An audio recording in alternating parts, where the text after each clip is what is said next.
Welcome to my video titled Correctional Officers Crazy. I'm Carl Torsbens, former deputy warden and short story writer. Do you remember the first reaction of someone who asked you what you do for a living and you told them you're a detention or correctional officer inside of a large jail or prison? What was it they expressed to you? I'm betting they said something like, "Are you crazy?" First impressions. Crazy people come from many different backgrounds and can be any age and occupation, but craziness is a prerequisite for prison work. Sometimes a person is not really crazy, but another individual may think that they are. They may just give off some very odd characteristics, giving you the psychological leverage that you might scare them into compliance or make them think twice. Most crazy people, depending on the crazy type, will talk to themselves in a crazed manner and out loud, as though they're arguing with an unseen being. They are also role-playing and try to convince others they are indeed crazy. Some crazy people show signs of social distress or are extremely awkward in certain situations, but adapt quickly so that these signs are hidden and another personality appears. This split personality can create sudden changes in mind and mindsets of those not willing to listen to you. Crazy can be a connection between mental illness and a great leadership. Sometimes craziness is mistaken as courage, and courage is what it takes to survive in a hostile work environment. In challenging times, officers may have benefited from thinking differently by their ability to adapt and manage the situation at hand. It has been said that working in such a negative or depressed environment, such as jails or prisons, develops mild depressions that may actually increase realism.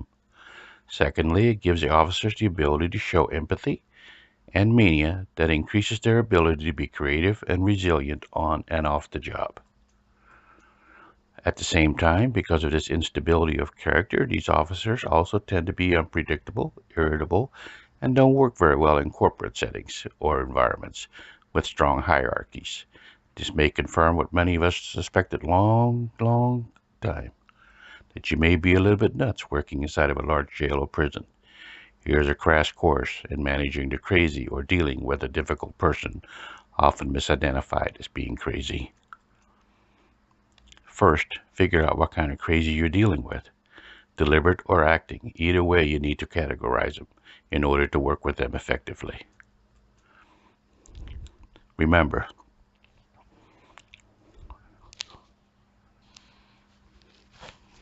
crazies can be categorized in four styles. The commander, that makes himself or herself the boss over everything in their view or work area. The results-oriented person and wants to get stuff done and ramble off work chores needed to be done in order to finish them. The organizer, who's process-oriented and wants to get done right and seems compulsive, obsessive in direction and mannerism.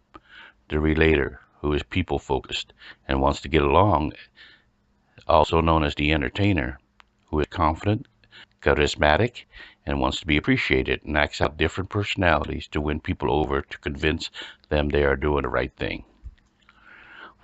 For physical clues of who you're dealing with, commanders and entertainers often use animated facial expressions and talk with their hands.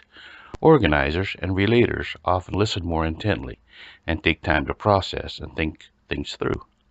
Each are motivated differently and mostly based on where they put their most emphasis as they try to meet specific needs. Meanwhile, even while acting crazy, you must remember that how you say something and what you communicate with your body language must also correspond with your style. Make eye contact and lean forward to show engagement, but try not to be overly aggressive. And if that doesn't work, do the exact opposite, as they expect the unexpected from a crazy person.